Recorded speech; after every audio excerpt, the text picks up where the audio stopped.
Good afternoon, ladies and gentlemen. Welcome to the LaunchPad Associate Workshop Series.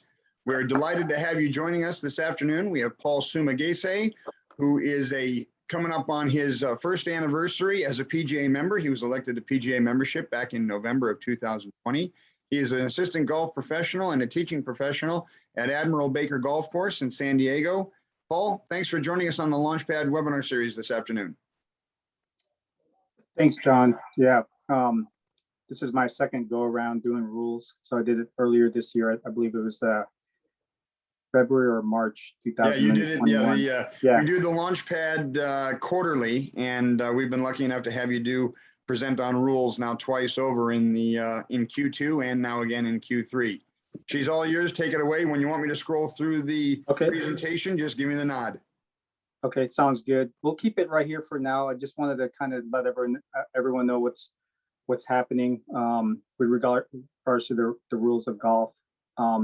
Ever since I started doing this and volunteering for this, I've had a lot of people kind of ask me, it's like, hey, so what do you think? You know, PGA, and now you're working with rules of golf. You've been very busy doing these brief presentations. And I'll tell you what, I had an opportunity last month to be the PGA, basically the rules for the San Diego City Open, the Amateur Open.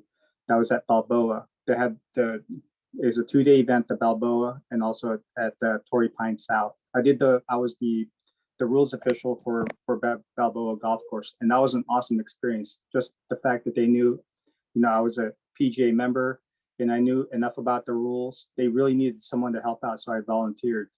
So just by doing this, being a PGA member, I was able to help out the San Diego Junior chapter as well as the city of San Diego to be able to organize and work the event.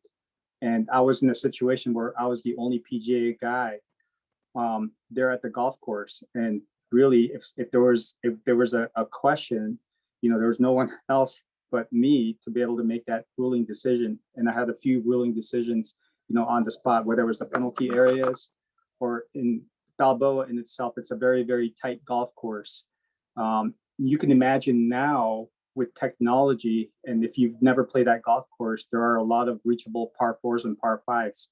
So definitely pace of play was an issue. And there was a lot of things I could have done. I could have enforced the whole kind of, it's like, hey, you got to, play the ball. You've got X amount of seconds to be able to execute the shot, but there was absolutely nowhere to go.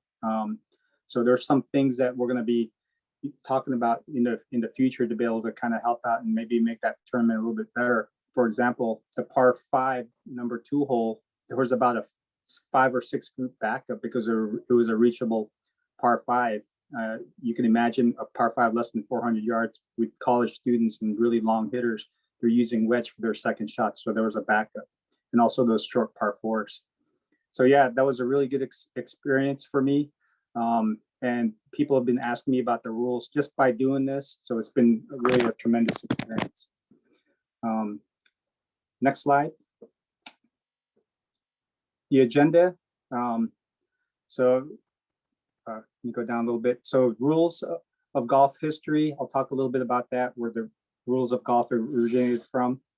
Some of the references that we'll be using. And really, I thought it was really important for number 3, number 7, it's the basic expectation for the PGA associates about the rules and also for members. And also I'll touch base a little bit about what is the expectation for the PGM 3.0 level 1 module requirements and how you can kind of get ahead and get that done if you have that module open and available, if you have access to it. And then last time I had a couple of scenario discussions, which is kind of fun. I thought I add a little bit more and more pictures, maybe get folks involved, if any. And I don't have access to chat, perhaps. Maybe John can kind of help me out. We can make this an open discussion. I don't know if we can do that or not, but that would be kind of something fun if folks are willing to share, their ideas and participate in that event. It's kind of like like a rule Jeopardy kind of thing. I don't know.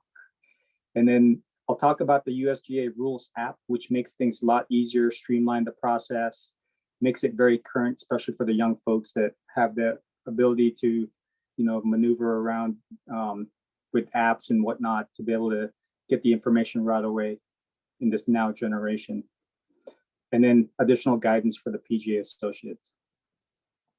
Slide.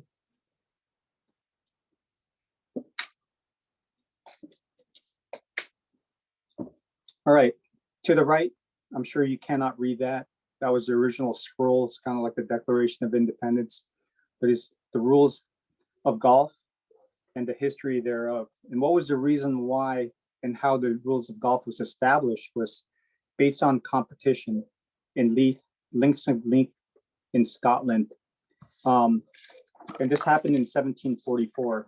And really the main prize was called the Silver Club Prize. The city of Edinburgh wanted to establish a tournament in golf and to be able to have an event and have a champion. Well, in order for that to happen, you have to have rules. And the original rules there were only 13 rules. There was no penalties or violations. It was pretty much straightforward. You know, one of the rules was if your ball is stopped by any person, horse, dog, or anything else, the ball must be played as it lies. I mean, some of the other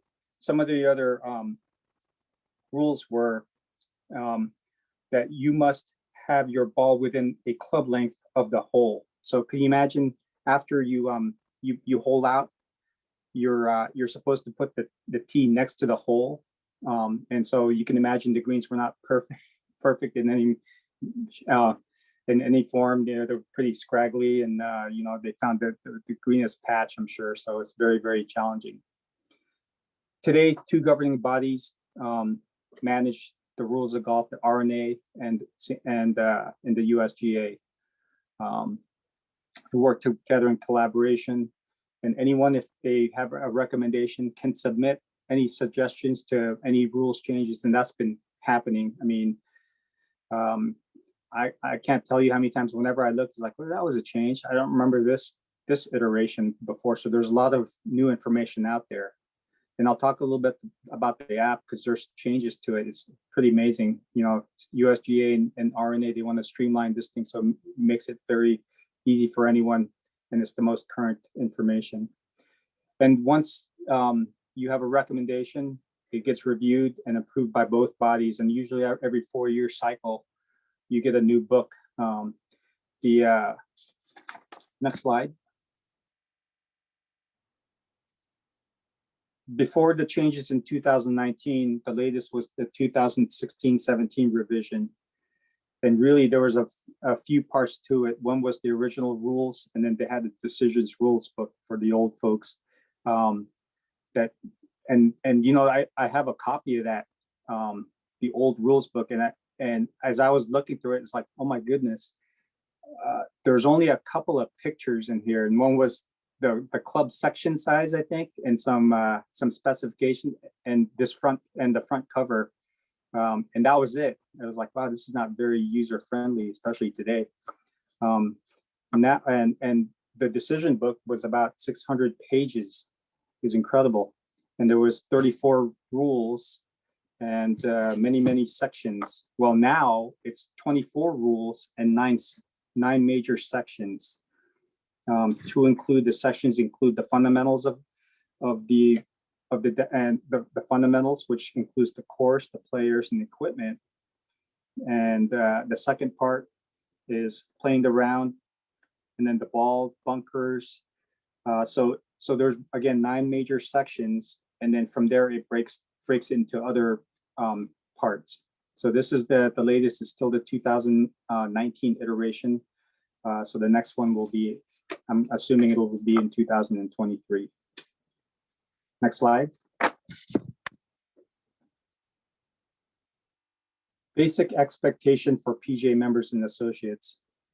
So this is, I believe, this is really important. In order for you to be able to make a decision right away, if you're the only person in the shop and there's a tournament or there's a rules question, and you're basically the last person to be able to do the research, maybe you'll know it right away, or if you don't, then you at least have some kind of access to the actual rules, and you can show the individual. So I would recommend having a copy of the 2019 and any other books that are associated with the 2019 revision. Have access to that. If not, then have an iPad or some kind of computer have access to the actual USGA app, and be a little bit familiar with the contents, especially if you're a PGA member. PGA associates also should be familiar with the contents, and then figure out a system how to be able to answer it correctly, or to quickly search for and answer it. And you can even, I would recommend, as a PGA associate, if you're the first assistant, or even if you're the head pro, maybe have a discussion with whoever's working the back, the front desk there. It's like, hey, so what do you think about this rule? Have a conversation. Hey, there was an incident. Did you hear about on TV? And then what do you think about? So it just kind of keeps people thinking about certain situations. Know the definitions, which is key. There's a lot of keywords that you can, whether it's penalty areas, ground under repair, immovable, obstruction. Get familiar and be comfortable using those terms. Immovable obstruction, temporary immovable obstruction, those kinds of things. And then there's an index that can also assist. And that's another way to be able to, if you only have the hard copy, to be able to use that and then find, the keywords, and then with the associated page number to be able to find what you're looking for. But really, the app is the way to go. It makes things a lot easier. Okay, next page. Next slide. The 3.0 level 1 module requirements, very, very straightforward. I would recommend, if you have access to this already, you don't need to wait for the teaching and coaching side. You don't need to wait to finish the business operations side or the golf operations management side. You can just go directly to this and then go into the website or the module, click it open, and really what it is it's a worksheet, a spreadsheet. You fill out the spreadsheet, have a situation, any kind of rule situation, whether it's the bunkers or penalty area or ground under repair around your golf course. That's very easy to do. And then have a discussion, do a clip. I believe it's a 2-minute clip about a situation and then how you address it. And what I would recommend is there's a situation, and then what are now your options as a player. Give those options. And a ground under repair is a good one. Another, if it's a ground under repair that's not clearly marked. So what are your other options? Well, you can probably play 2 balls, and get that information, take a picture or whatever to whoever the rules or the committee to be able to make a determination after the round, so you're not holding up slow play as an example. So there's a lot of really, this is pretty much wide open as long as it makes sense. It should, that level 1 module requirement takes maybe, anywhere between a few minutes to be able to capture your video, fill out the worksheet, and then submit it. You can probably do it in a couple of hours, to be honest with you, and get it out of the way. It's very straightforward. And there's in my slide right here to the right, that's the rubric for it. So if you follow that rubric, you should be able to get 100%, no problem. Okay. Next slide.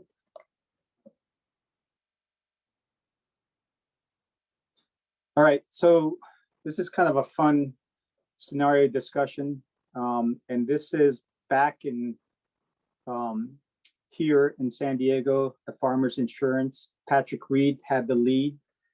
As a matter of fact, I think he was, I don't know if you can see that bottom right, he was at -13 under par. And John Rahm was at -9. So he literally had a 4-stroke lead coming into number 10, which is a par 4, 400. It's a par 4, I think a little bit less than 400 yards. And it's pretty much straightforward. He hits his tee shot inside in that bunker on the left side right there. So for his second shot, he hits his iron, and he hooks it left a little bit. He tugs it, and now that ball is basically sitting down. in the rough, in the deep rough. Well, he decided to, well, he had a few options, but what he did was he told his play partners, like, hey, I want to see if this ball is plugged. So on TV, I wish we can do the YouTube, and I would recommend if you guys look at it, there's a few videos out there. Basically what he did was he marks his ball, he picks it up, palms it, and he moves it aside.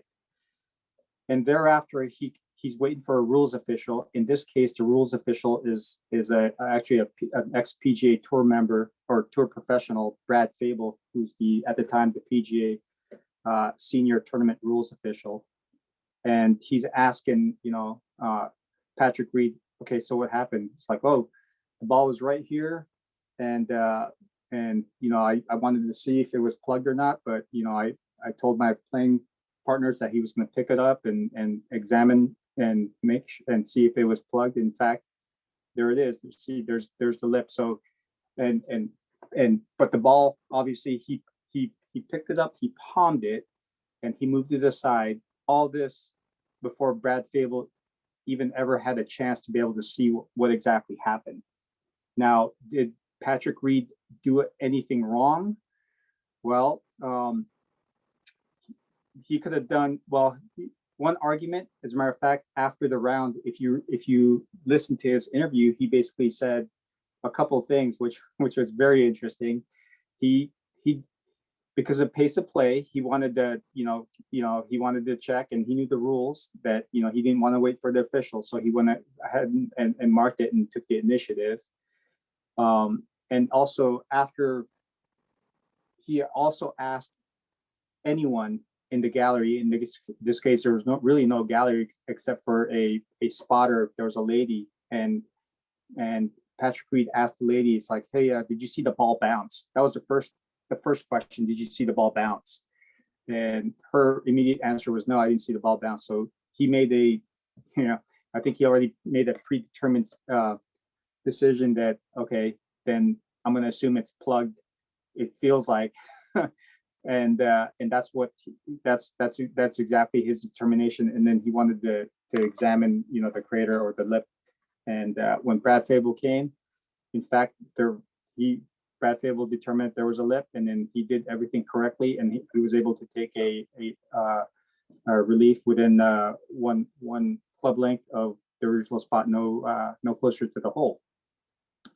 The other thing was that week, as a matter of fact, the day before, the course was saturated with water. It had about 1.5 inches of rain. So they were actually playing the ball, lift, clean, and play anywhere in the fairway, my understanding. I believe that was another thing that they were doing on that course that made it a little bit more complicated with the situation. Can you go to the next slide, John? Having said all that, this is so what you can do is to actually determine, what are your options for the abnormal course condition, or what is the, if you were to go about it, didn't know anything about the rules, you can actually go through the USGA app and plug in, plug ball abnormal golf course, and it'll actually give you a few things. Like in this case right here, like if you don't know anything about abnormal course condition, if you press play, then then you'll quickly learn all about it, and when relief is allowed. So that's one way for the app to be able to help you out with this kind of situation. Put in the keyword, and it'll push out this information. The next slide, John, and additional search results, right? And here's an idea right here. So when a ball is embedded, so here's the definition: when it breaks ground, right? So, and there's the level of the ground, the ball is embedded. And to the right, it makes it so, again, this app is very user friendly. Shows you the picture right there. Picture's 1,000 words, where you can take relief. Now there's a couple of things I know when we discussed this very same scenario, the first time I gave this presentation. did he break the rules? Yes or no? I would have waited for the official 100%. If pace of play was the issue, that he didn't, that it's like, wait a minute, he's got the lead. It's not like there was a group behind him that was kind of waiting. And this was a special circumstance. Anytime anytime there's a situation where you hit a ball out of bounds, now, obviously there's going to be a delay. You're going to be out of position, but for a reason. There's a good reason why you're doing it. But he went ahead and jumped the gun and went ahead and touched his ball and marked it, or marked it, his ball, and then touched it, and then changed the environment altogether. As I talked with a lot of PGA professionals and members, and even associates and club members, and with Patrick Reed's history of not having the issue, I think that he also had an issue at the Bahamas where he was grounding his club in a sandy waste bunker area where he actually changed the environment. He didn't have the cleanest track record with regards to the rules of golf, and unfortunately,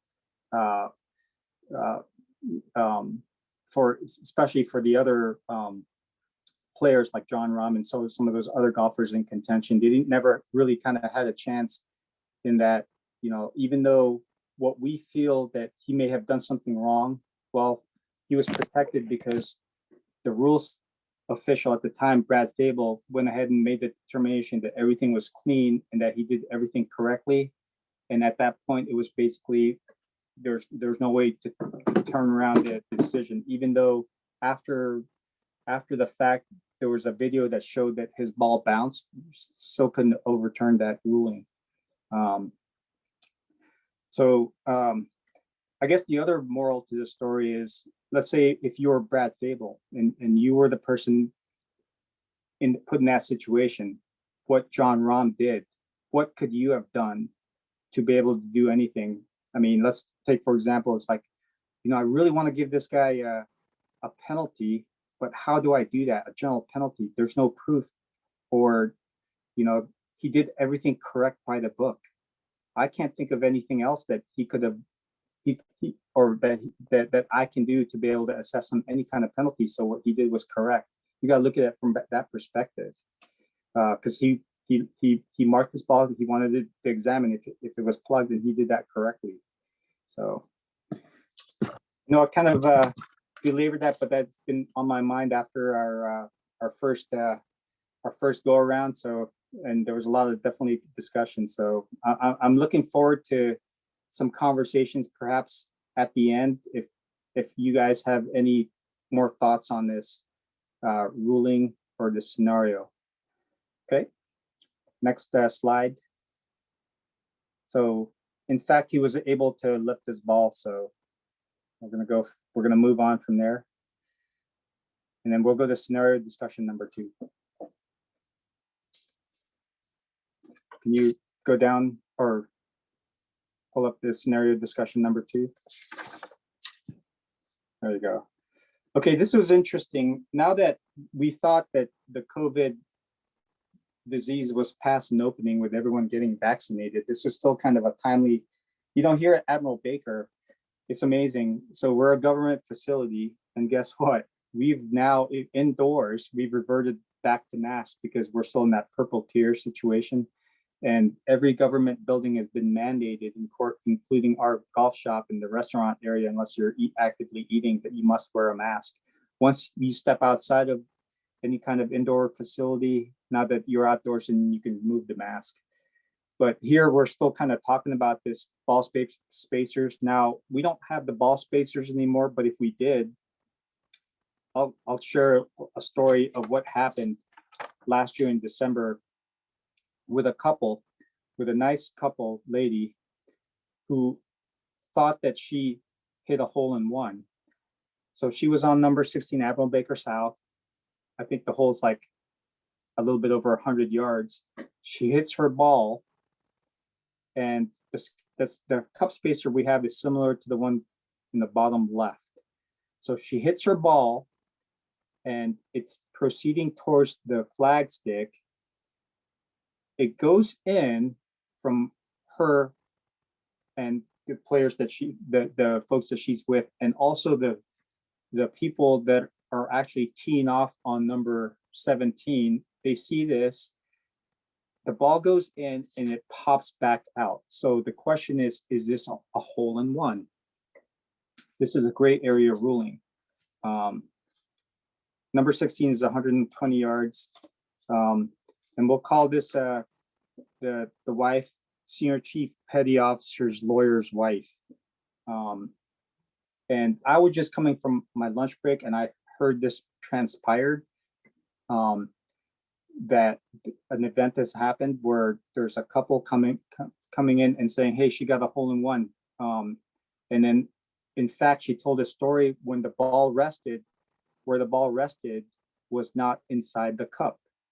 So the question is this a hole in one?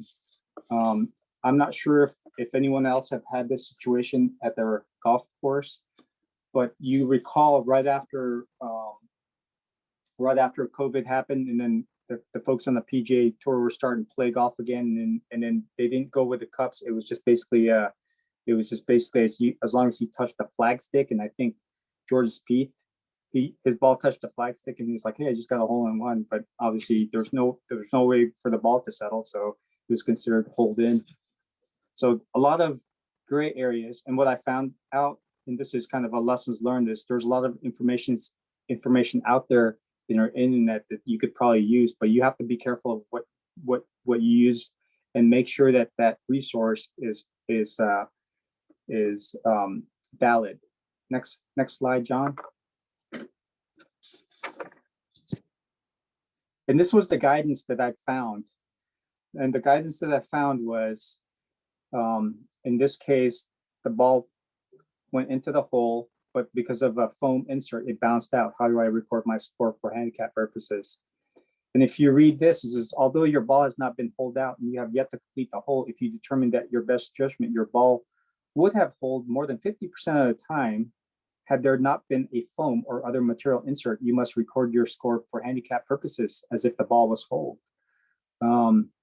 And then also speed was an issue if you determined if it was holed or not. And really, it's basically based on the folks that are watching it. And I asked, as a matter of fact, they came in, I asked, it's like, hey, so the ball didn't rest in the hole, correct? And it's like, well, it's not a hole in one. Well, they showed me this specific reference, and I talked to one of the club, the tournament official for the men's club at Admiral Baker, and they said, nope, it's very clear. So they have a local rule stating that if it's not in the hole, then it's not a hole in one because of the COVID thing. Because they knew that because of the spacer that sometimes the ball will bounce out. So, but with the local rule of, hey, if it's got to be in the hole for sure. And even the PGA Tour, LPGA Tour, or any tour that I'm aware of, if the ball has to be rested inside the bottom of the cup to be, in fact, an official hole in one. And senior chief petty officer, lawyer, wife, and husband, I was like, this is my understanding. Do you feel that that the ball was, that if the spacer wasn't there, that it could have gone in the hole? They're like, yes, for sure, 100%. And I'm thinking to myself, well, if you feel that way in your hearts of heart, then okay, it's a hole in one. And it was just a fun event. It wasn't like a tournament or anything like that. And it made them feel better that they had a hole in one, or she made a hole in one. And okay, so be it. And then the husband later asked, well, does she get a certificate or a flag for that? And I was like, no, it has to be rested in the hole. So at the end of the day, they really wanted that, that keepsake, momentous thing that she received a hole in one. But hopefully they sleep better at night knowing that, they could have had a hole in one, or they had a hole in one under these restrictions. It's a long story for that one scenario, but hopefully we learn a little bit something from it, and that there could be some resources out there that may answer some of your some gray area ruling. Moving on to scenario discussion number 3. Can you, next slide, John? Okay, thank you very much. Okay, slow play, discussion number 3. This is a very, very interesting situation. I think everyone, everyone deals with slow play or some kind of, especially when you're dealing with rules, slow play, everyone's kind of meticulously making sure that you don't violate the rules. So yeah, there's going to be a little bit of a slow play. I'll give you a scenario. I'm actually helping an LPGA player, Bianca Pagdaganan, who's on the LPGA tour right now. As a matter of fact, she was in the Olympics a couple of weeks ago. And when she's actually a tour rookie last year, and I was at the Marathon Classic. First, it was Inverness that was her first tournament that she played, and we were there. It was her and her dad. Her dad's a general manager, and me, and I'm helping her out with her short game. And then, and her next tournament after that was again in Toledo, Ohio. It's called the Marathon Classic. Well, after day 2, she went back-to-back eagles on number 17, 18, which is great because she's one of the longest, if not the longest, on the LPGA tour. She hits it like 290 yards. Anyways, she was in position on Saturday to be able to, like, no kidding, be in a really good position to win the tournament or, finish really strong for her second event ever. Well, she was paired with Carlota Zaganda, one of the slowest players on the LPGA tour. And what happened was, after the first couple holes, I can see body language right away. I was like, what's going on? It's like, well, I'm talking to Sam because I can't, we can't talk to Bianca at all. And I was like, look at her body language. She is so frustrated because Zaganda's taking a long, long time. And next thing you know, they're on the clock. She's not eating, she's not drinking, she's not doing her routine, and this is her second event, mind you. And I think what happened is she really kind of didn't understand, what are the repercussions for slow play on the LPGA tour. You could get a warning, normal play or whatever. You can get a warning. You may get a penalty, from history. She played college for University of Arizona, but one of the things is we never really kind of talked about, a scenario where if this happens, then this happens. Well, Carlota Zaganda, she's a veteran out there, so she kind of, I believe, if Sam and I were talking, I was like, I think there's some gamesmanship there. She's kind of, she's slowing down her routine, and you can see the frustration on Bianca's face. And then one of the USGA rules official, or the LPGA rules official, gave him a warning. And it was Zaganda. It was Zaganda that was kind of slowing down her pace and everything. And in order for them to make up time, guess what? Bianca had to quicken her pace. So that really kind of set her off. Anyways, long story short was, you have to kind of know what the situations are with slow play. If you're behind pace of play, in this case, we didn't know it, but on the LPGA tour, here's the scenario. On the par 4, you are out of position if you have not hit your tee shot yet on a par 4, and the group ahead of you had already placed the flag stick on the green and walking away. So you're out of position. So then you'll be marked on the clock. As an example, on the par 5, if it's a reachable par 5, if it's not a reachable par 5, if you haven't hit your second shot yet and they're off the green, then you're on the clock, etc. There's also 40 seconds, like on the PGA tour, they do the clock thing, and then it's like, okay, you're out of position. And so what was happening was this, so Bianca wound up shooting that day. She went from basically 5th place or 7th place, tied for Saturday morning, to now she shoots 77. So she goes from 5th place to like 50th place because she got the warning, and then they got another warning. But what happens is she really didn't understand that it was really, they were targeting, the LPGA tour was targeting Carlota Zaganda with her slow play. And they had this, similar to this spreadsheet the LPGA has, if you were watching it here, or if you're seeing it, here's the tee times, and then for each tee time, whatever your hole, you're supposed to meet that mark. And so what was happening is they were not meeting that mark. They were behind the group in front of them, and they were really timing Carlotta Zaganda. And guess what? Carlotta Zaganda, at that point when they made the turn and they got the second warning, Bianca was already, I believe, 4 or 5 over par, and at that point she had already kind of lost it. And then Zaganda was actually playing faster, and she wound up shooting like, pretty good, actually, 69. Long story short is that you kind of have, as a player, you have to understand, what are the rules for when you're going to be under the clock.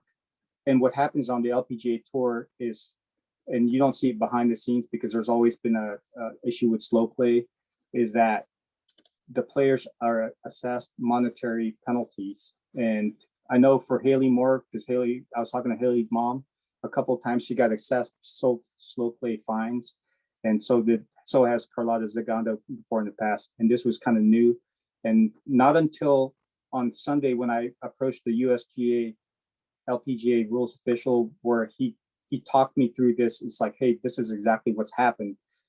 And again, they're not targeting Bianca, they were targeting Zaganda. So, yeah, understand that. And there are rules for different scenarios where the committee can kind of set up the rules for slow play. Can we go to the next slide? Scenario number 4. There you go. I had to stick in there a Caddyshack, a few Caddyshack references, right? That's the priest, pastor from Caddyshack, who was playing the round of his life, and then lightning struck him, and unfortunately he passed away with Bill Murray there. Bill Murray just kind of flees the scene, to hopefully not being associated to a murder. Anyways, scenario number 4, washout areas. I'm not going to go through the steps through the, what is the rulings for this. I've seen a few of these here in Southern California. We're pretty lucky. In Florida and some other places where there's heavy rain, this happens frequently. In this case, this is inside of a bunker. So, I throw this out to the PGA associates.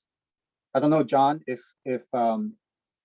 maybe we can do this after and have a discussion about this. I want to get their thoughts about any kind of options or rulings.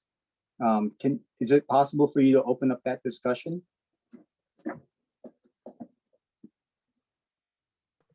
Absolutely.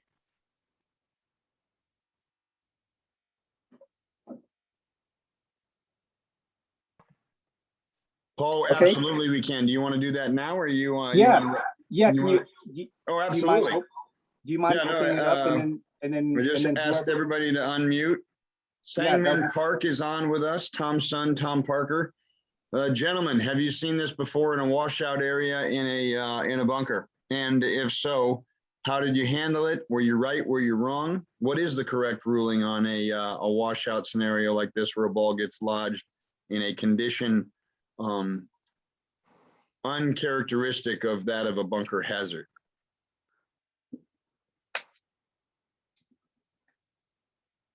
Off the top of my head, Paul, I don't know. So why don't you enlighten us on on that ruling? Anyone? Last call? Okay. So unfortunately, unless it was predetermined by the committee or whoever the rules official is, that washout areas are to be played as unplayable lies inside the golf course, whether it's the bunker areas, the general area, not the penalty areas.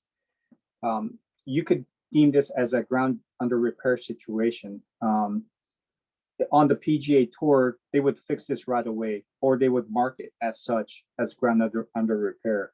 There's no way around it. In this case, with no clear marking. Your options are basically you can play two balls. You can play it unplayable, or you can decide to go ahead and try to dislodge it and hit it for sure, right? Play the ball as it lies. That's an option. Another option is to play an unplayable. You got to keep it inside the bunker, no closer to the hole, 2 club lengths, and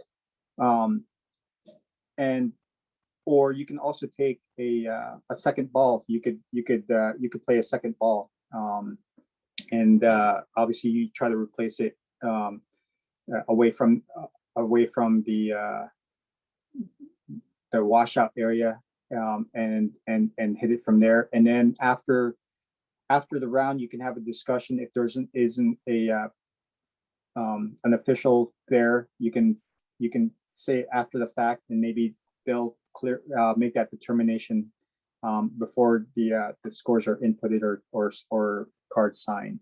So Paul, what you're saying is, unless it's deemed as ground under repair by the rules committee for that event, no one says anything or no one brings it up in any way and play commences, that is that's in the bunker and that is to be played as it lies, correct? That's correct. Yes. Unfortunately, that's the way it is. Yeah. Yes. It's crazy. Now, again, what's probably going to happen is, especially in that situation, I mean, it's a damage, it really depends who the official is. If I'm the official at that point, I would go ahead and I'm the only one kind of doing that. And then I would go ahead and give that guy probably a free relief drop, because if we had time to be able to mark the golf course throughout the golf course, and that's going to take a lot of people, a lot of manpower, then yeah, all this would be marked for sure, 100%. But obviously, it's not. So and that's where really it helps to probably play 2-ball and yeah, leave it up to official there and then. Okay, we'll go to the next scenario. These are all kind of gray areas. Another Caddyshack reference. Any thoughts on this? On the left side, it's a flattened, boring animal hole. Let's say it's in the fairway, right? And then whether it's new or old, it's been there for a while. There's no hole, but is that considered a boring animal hole where you get under the rules of golf free relief to be able to move it, as such, 1 club length nearest point, no closer to the hole? I would say no, it isn't, because it has been repaired to a certain extent. No? I would agree, John. I would say no, it is not. You play the ball as it lies. Unless it's marked as ground under repair. Any other thoughts on that? These are great. Sangmin Park, would you like to log on and unmute yourself? What are your thoughts? Sangmin, Are you there? Go ahead, Paul. No, those are, if you're rules official, yeah, I would say no. If you're there, you take a picture. If you could play 2 balls, definitely, that's always an option. It really depends on the severity of that. If it's not compact, let's say if it's very, very loose soil, where no kidding, it's fluffy, you don't see the hole there, but you know in fact that there's no other way around it. This has to be a boring animal. And there's also, if you have enough evidence, there's probably a few other boring animal holes in the area, but this one specifically has been flattened by, let's say, a cart or whatever, or it could have been repaired, but it's fluffy, it's fresh, perhaps. All these things kind of, there's a lot of things that come into play. I mean, but it's a burrowing animal, it's a hole. Let's say if you're playing golf, this is your lie right here, that middle one. So you're telling yourself that you will not give yourself a relief. It's right in the middle. It's kind of sitting down, perhaps, or up, or whatever. It's fluffy, or when you hit it, and it's not gonna go well. So you would not give yourself relief. Is that what you're saying? All right.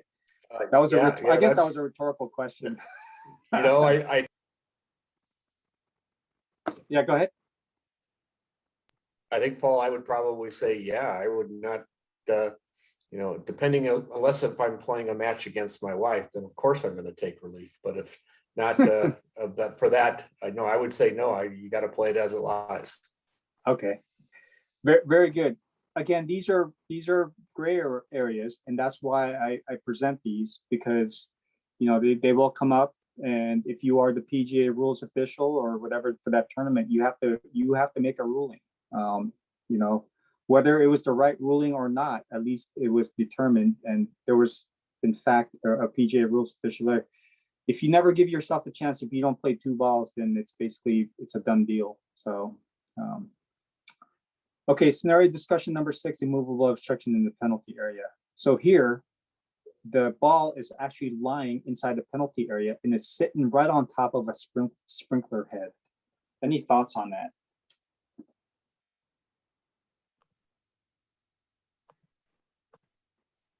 The fact that it's inside the hazard supersedes what it's on inside the hazard. It's all in the hazard, correct? No relief from the sprinkler head if it's in the hazard. That's exactly 100% correct.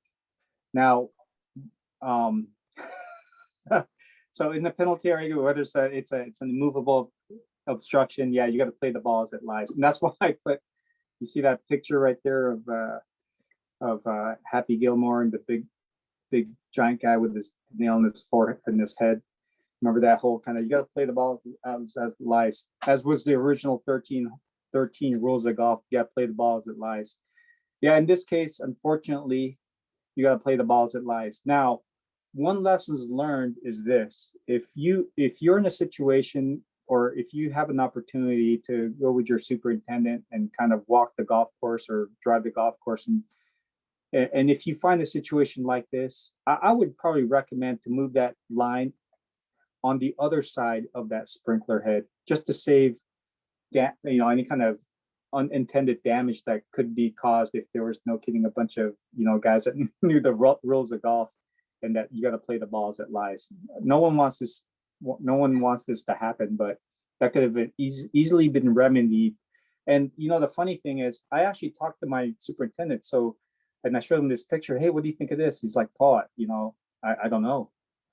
So there's still, there's, especially with the changes, have a discussion with your course superintendent about some of the things that you've marked on the golf course. That's always a good thing. I'm sure they've got a handle on that, perhaps, but sometimes, these gray areas could easily be fixed if you just move the direction of that line. So yeah, that's correct, John. You got to play the ball as it lies, unfortunately. All right, here, this is a fun one right here. The two-way face club. Which one is illegal and which one is not illegal? Which one's legal and which one's not illegal?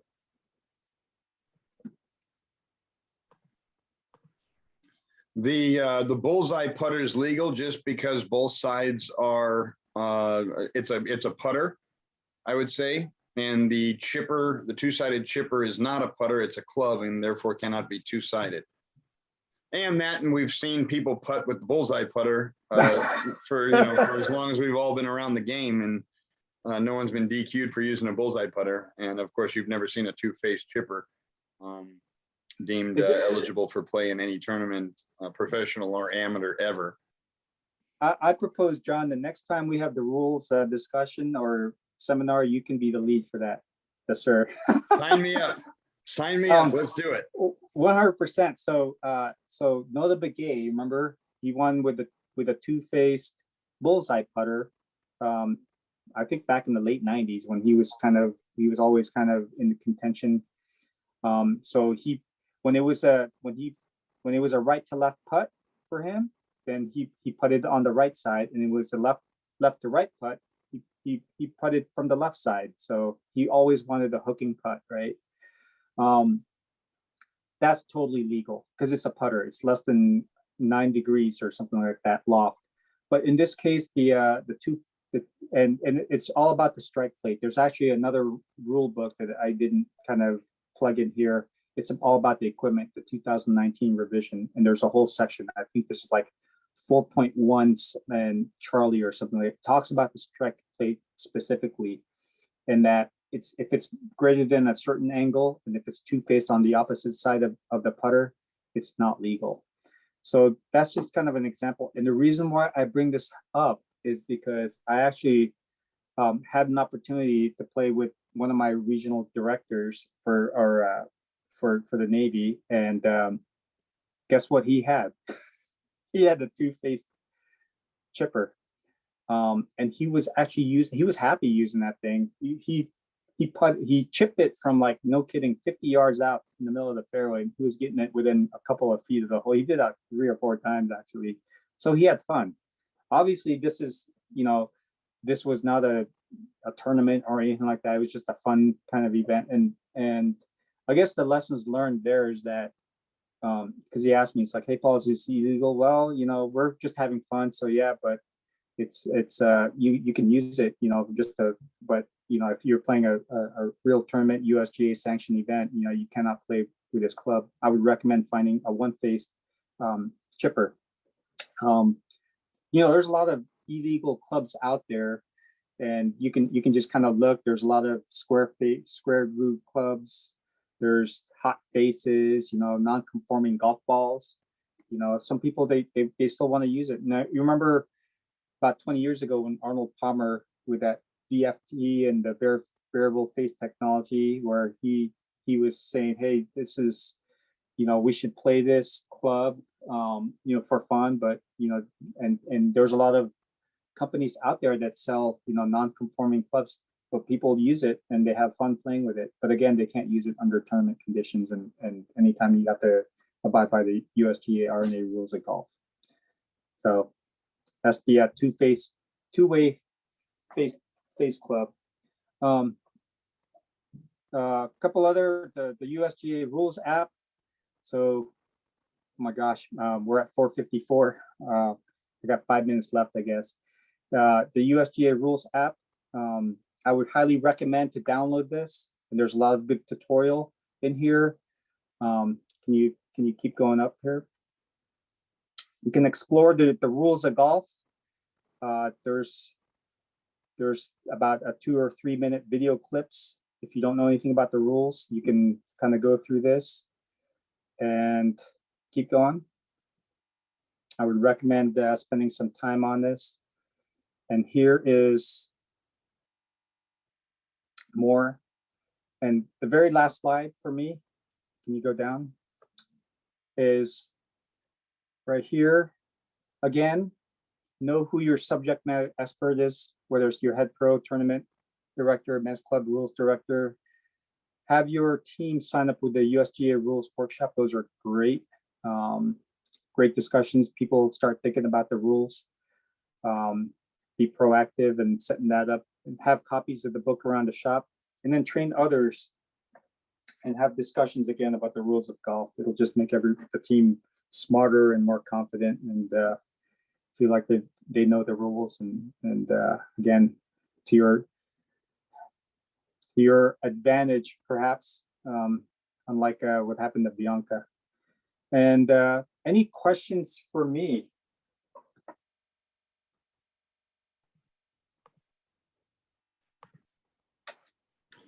Paul, fantastic. On behalf of the Education Committee for the Southern California PGA, thank you for your time and expertise. Second time around here presenting and sharing on the rules of golf. You're no doubt a expert on the subject, and we're grateful for your time and putting together a program for us this afternoon. Thank you very much. Did have a question that had come in, more of a candid question. The priest member that got struck by lightning, what did you say? What did you say had happened to him? He got struck by lightning. Okay, so he was playing with Bill Murray, right? Bill Murray was his caddy. He was playing the round of his life, right? It's raining hard, and so Caddyshack, the first Caddyshack movie, and he's holding everything, and he's playing the round of his life, and then he misses a putt. There was a frog, I think, in there or whatever, but he misses a putt. It jumps out of the hole, and he shouts out, rat think, and he's pointing at the sky, rat think. And a few moments later, he gets struck by lightning and he falls on the ground. And Bill Murray's looking around. It's like, oh, was there? Oh my, the guy's probably, and he crawls or walks away from this. He flees the scene, and that was the end of the scene. It's all that's one of my favorite movies. But and I think you had talked about, you had alluded, that was an allusion that you had made because of that hole-in-one that hopped out of the hole with the spacer. There's been so much of that in the COVID era, with the spacer in the hole, the ball going in with a little bit of pace, hitting and coming out. Even I've seen where to keep the spacer high enough in the cup itself is not down to where it's leaving that 1 inch that 1 inch dirt collar that's supposed to go around the cup before the hole, the metal hole insert, where the cup is sitting high enough to where a ball rolling in with a little bit of pace will go into the hole, hit the lip of the metal cup that's not sitting down far enough, and come out. I actually saw it happen yesterday at David L. Baker in Garden Grove in a JDT junior event. And I find it so trivial to leave it up to the player's discretion in terms of what they feel it was. Now, you had said this happened in the course of a lighthearted hit and giggle, if you will, type tournament, where it was easy to grant the hole-in-one. Obviously, these situations could be very dicey because this person is very happy most of the time that they believe that they just got a hole-in-one. And the more serious the tournament, I mean, I challenge us as golf professionals to find a better way to be more black and white on whether or not that ball was in the hole or not. And the way we've been playing it through this era, it's got to stay in the hole. Otherwise, it's not in the hole. I don't know if I can get everybody else to chime in on what they've seen in this time. Encourage a little conversation on that. Colonel Sangmin. Yeah, John, you're exactly right. What we've done at PGA West, and I've seen with others, is it's not up to how fast was the ball traveling, for them to decide. It's not in the hole. If it doesn't stay there, it's not in the hole. Right. And it's definitely a rub.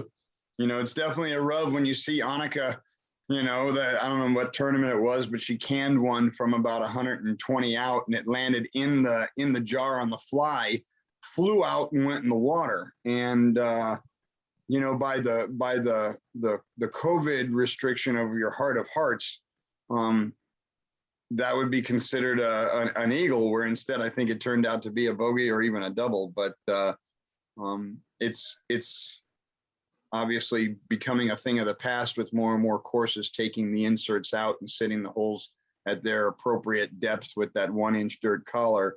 But definitely something for the next pandemic to be more prepared for. Same thing with rakes and touching the flags and ball washers and all that other good stuff. But any other questions, Colonel? I agree. I agree on that. And I've personally, in the past had one fly into the, nothing but net into the hole, off the tee, and hit the flag stick out, and I'm like, that should have been a hole-in-one, but no, it's not. It's not. So right. Actually, guys, I've seen it fly into the sun, into the jar, out of the jar, and we couldn't find it. What? That's amazing. Jeez, I won't tell you who that happened to. But at any rate, Paul, thank you very much for coming on the LaunchPad Associate Workshop this afternoon. We're grateful for your time. Thanks for sharing. And join us for everyone viewing the LaunchPad after the fact. Join us next week, Monday, 4 p.m. to 5 p.m. We'll be concluding or getting close to the conclusion of the Q3 LaunchPad Workshop Series. We will be running another one in Q4. And these resources are available on the SCPGA website on the LaunchPad landing page. Thank thank you very much for joining us and supporting it. Colonel Tom, Tom's son, Sangmin Park, thank you for your support, for helping put these things together. And Colonel, I also wanted to give a special shout out to you. Thank you for putting together all the presenters on the LaunchPad workshops. Tom Parker out of PGA West has been the driving force in finding the talent to present on the LaunchPad workshops. And it was actually Tom, of course, who brought Paul to us today. And thank you both for your time. Thank you, everybody. Have a great afternoon, and we'll see you next week on the LaunchPad. Thanks, Paul. Thanks, everyone. Thank you, Paul. Yeah, great job today, Paul. Thanks so much. Anytime. Thanks, John. Thank you. Thank you. Great All job, right, guys. buddy. Thank you.